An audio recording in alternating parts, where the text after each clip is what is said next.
Good morning, everyone. I think we're about ready to get started here with our program. I know we have people still checking in, coming in, grabbing a little bit of breakfast. Take your time, find a seat. As we go through the day, feel free to grab another scone or some more coffee, water, whatever you need. My name is Julie Surovich, and I'm the Dean of the College of Behavioral and Community Sciences, and I'm here to welcome you this morning to our third community colloquium, this one following through the cracks, the intersection between mental health and the criminal justice system. Those of you who have been here before to one of our colloquiums recognize that we have a little different setup today. This is not exactly our doing, unfortunately, although I hope you enjoy it, because it's really very nice. We even, if anyone needs a nap, we have a little respite area for you up here. The community center hosts a local theater group. And every year at this time, they have a play here, and usually it's on the stage. This year, they decided to do it in the round. So originally, we were scheduled to be right there, in the middle, in the round, and we decided that people would probably get pretty ill circling around talking, so we made some adjustments. But they're doing The Sound of Music here, actually. So the tables are set up for this play, and they've generously allowed us to keep everything on there, so don't mess with it. We don't need to keep it nice. But I kind of like this venue set up this way. I think it's kind of nice, so it encourages some conversation. So again, welcome. I am here to thank you all for being here, and to also do a little bit of housekeeping and introduce Dr. Dwayne Smith. I want to begin by thanking a number of people who helped put this event together. You know, we just show up, sit down, have a great time. There's a lot of work that goes into these every year, and this event starts planning usually sometime in February or March. We need to get our presenters, our theme, sometimes even earlier than that, we get our theme together. So I want to thank so many CBCS faculty who have been engaged in this process for so long, especially Mary Armstrong and Mike Lieber, who really led the charge to bring everybody together and put together a great program. I also like to thank the collaborating schools in the college. My college is one of the most collaborative university colleges that we have. And the Child and Family Studies Department participated, criminology, obviously, mental health law and policy, social work, and the Florida Mental Health Institute all came together to work together to put this on. We have a lot of volunteers here, particularly in the Department of Criminology. We have graduate students here asking lots of good questions. We need to know that they're learning something. We have so many staff that have helped as well, and Patty Cleveland and her team just do a great job, and they've been over here a number of times making sure that everything's set and ready to go. I've met our presenters this morning, and I think you're going to love them. They are great, and I've known a few of them for a while, and I thank them for being here, some for traveling long distances to be here with us, and for sharing the wisdom and the knowledge that they have. The community partners in the back, I'd like to thank them for being here today. The college is very engaged in the community. We wanted to make sure that the community is involved, and we give them the space that they want or need to be able to show you the good work that they're doing, and they are doing incredible work in our community. So when you get a chance, please stop by and learn a little bit more about these organizations. And I'd also like to thank our external sponsors. Panera always does a really good job for us every year, and I thank them. And great friends of the college, Drs. Carl and Cynthia Hawkins are here, and they, again, I'm so grateful to them for their sponsorship of this and other activities in the college. They're just really good friends to us, and I appreciate everything that they do, so thank you. So this morning, like I said, I'm here to introduce Dwayne, and I don't want to get anything wrong, and he's very complicated. So I'm going to have to read this. Dr. Smith is a professor, senior vice provost, and dean of the Office of Graduate Studies here at the University of South Florida. He received his bachelor's and his master's degree from the University of Houston and a PhD from Duke. Before he came to USF in 2000, he's chair of the Department of Criminology, and faculty member and chair at Tulane University and the University of North Carolina at Charlotte. Dr. Smith specializes in the study of criminology and deviant behavior.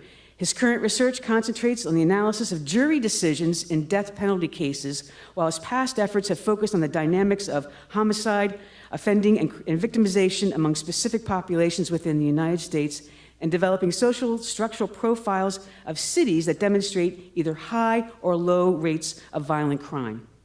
In addition to publishing numerous articles and book chapters, he has co-edited 2 books. One, Homicide, a source book of social research and studying and preventing homicide, issues and challenges. And he's the founding editor of Homicide Studies, an international and interdisciplinary studies. Please welcome Dr. Smith.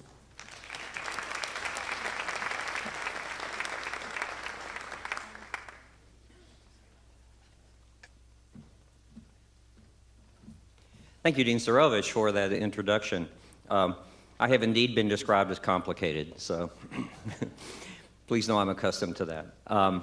My purpose here today is really just to issue a very warm welcome from the University of South Florida.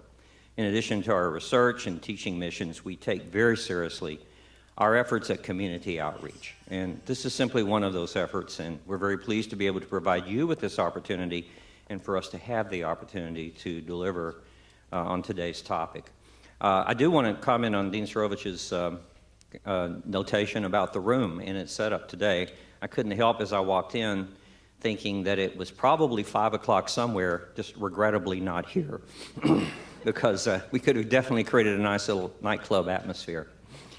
But instead, we're actually here today to talk about a very serious topic, and how sadly, tragically, and infuriatingly ironic that we should be having this event given what transpired earlier this week.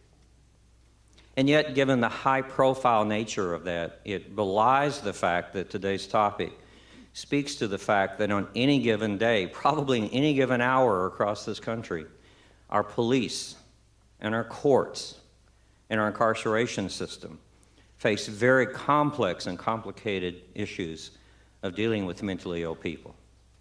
And as a person who does death penalty research and studies death penalty trials, entering some mitigating factor that's supposed to help explain horrendous acts at times usually involves some aspect of mental illness.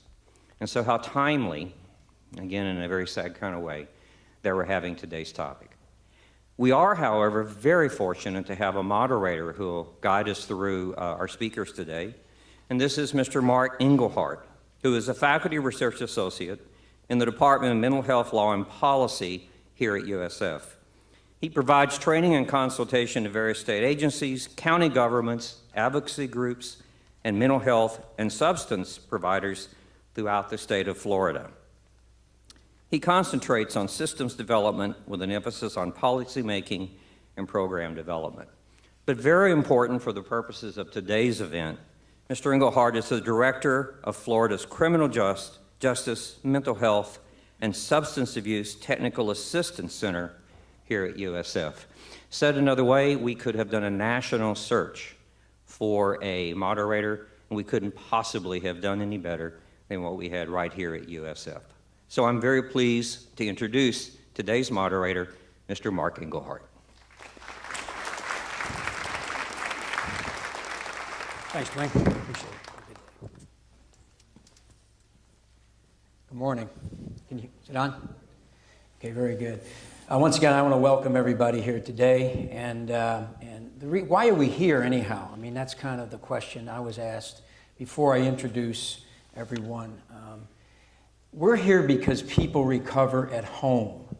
I was driving in this morning, and I know of all the scattered site apartments in this neighborhood, some single sites, some housing first programs, right in this neighborhood where people have been through the criminal justice system and the mental health system, and they're doing well. So let's keep that in mind as we talk about a very, very difficult subject today, okay? So the other thing I just want to mention, and this is all about community engagement.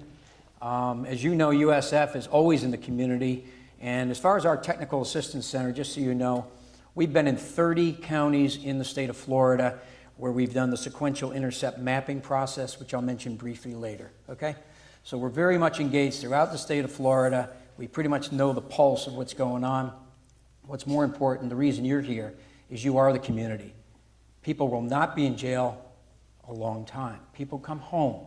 People in our local county jail will be home in a couple of months.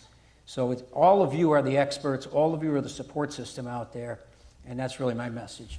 So I want to kind of share with you how today is going to go. I'll do my best in introducing our speakers who are not only locally known, but nationally known and internationally known. But before I do that, I want to bring up a couple of our local community partners. So Ash and Patricia, would you please come up? This is from the Agency for Community Treatment Services and Dachau, two of the agencies that are making a real difference in our community with regards to jail diversion and reentry.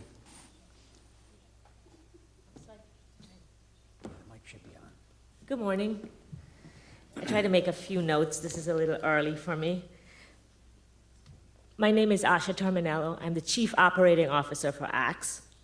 Agency for Community Treatment Services is a not-for-profit organization here in Hillsborough County. We've been here for almost 40 years. We have a full continuum of care, anywhere from acute care services to residential to outpatient. We have a housing division. We also have the Juvenile Assessment Center here in Hillsborough County. In regards to the criminal justice population, we have two programs specific to individuals with a mental illness. These programs are the Jail Diversion Program. I'm a little nervous for some reason, I'm sorry. Okay, the Jail Diversion Program, I didn't really want to go first. Our Jail Diversion Program is funded by Hillsborough County, and it is just that. It diverts individuals from the jail.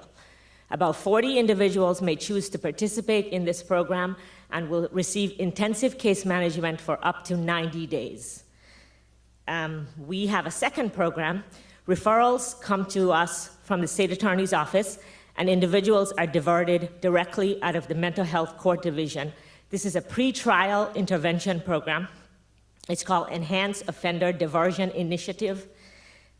This program is for the more serious offender, and we will handle up to 40 individuals for 1 year. We have a table right over there, so feel free to come over and chat with any of us if you need additional information. Thank you.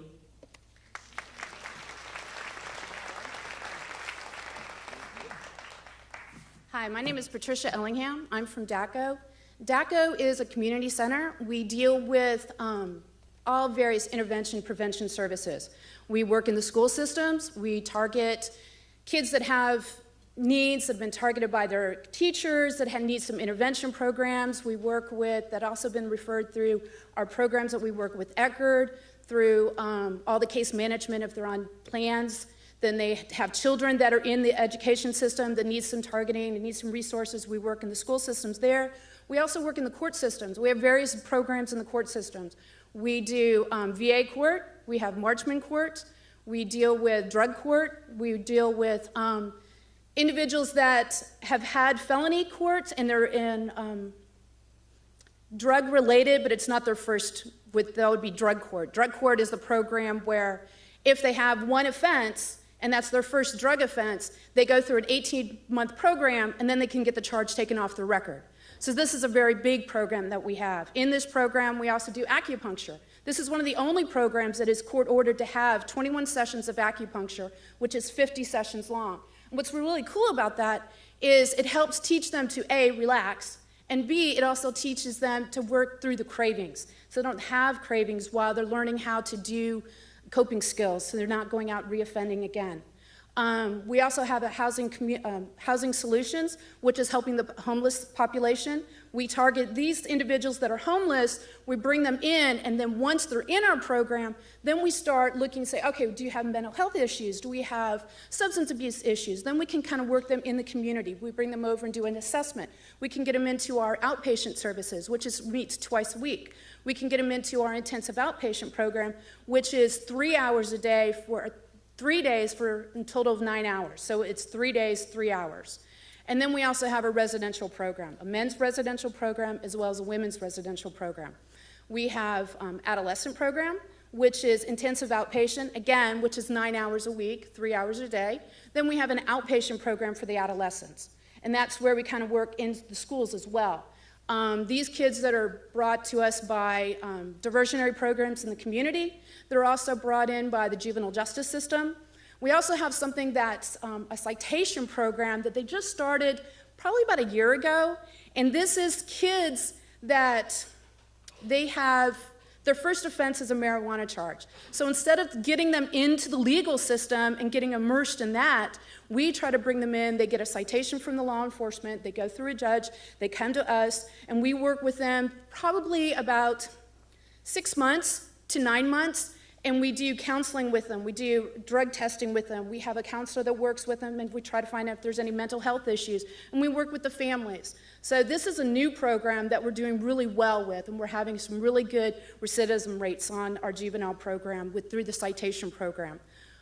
We also have we have a really big intervention and prevention program for HIV/AIDS and Hep C. We do free testing, and then we also help within the community to work with services, make sure they're taking their medication, get them hooked up in services.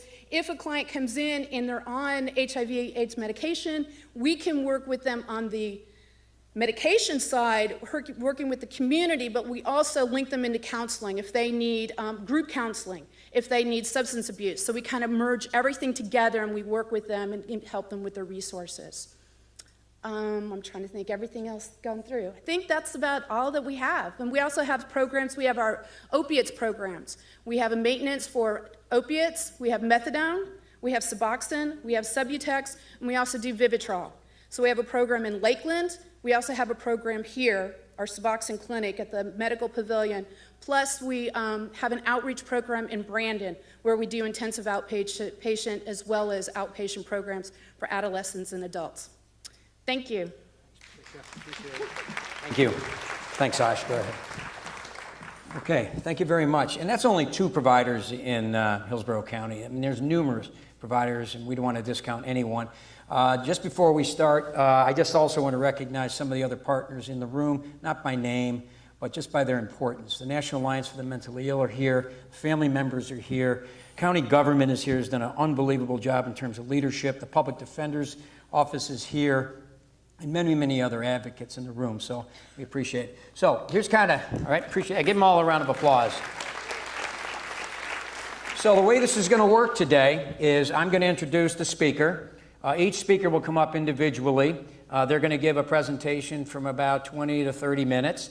We're going to hold questions until all 3 have presented. Then what will happen is I'll ask 1 question of each speaker just to kick it off.